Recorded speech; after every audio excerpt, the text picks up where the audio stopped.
అంటే ఇప్పుడే కొత్తగా పెళ్ళైన వాళ్ళకి కానీ, సో ఇప్పుడు పెళ్లి చేసుకుంటున్నాం ఈ నెలలో అన్న వాళ్ళకి కానీ, ఇప్పుడు అన్ని ముహూర్తాలే కనుక సో తప్పక అనుకూల పరిస్థితి అనేది కనిపిస్తుంది. ఎంజాయ్ చేస్తారు.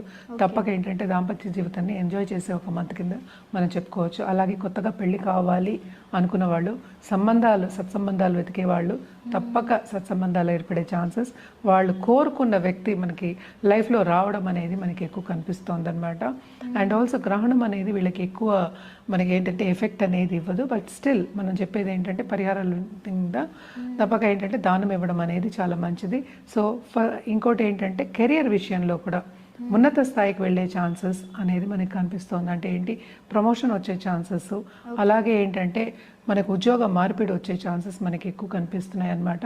ఈ రాశికి అధిపతి ఏమో ఎగ్జాల్టేషన్ పొజిషన్కి వెళ్తున్నారు. సో తప్పక వీళ్ళకి ఏంటంటే అందరి దృష్టిలో పడి మన్నన పొందడం, పైవాళ్ళ దృష్టిలో పడి మన్నన పొందడం అనేది మనకి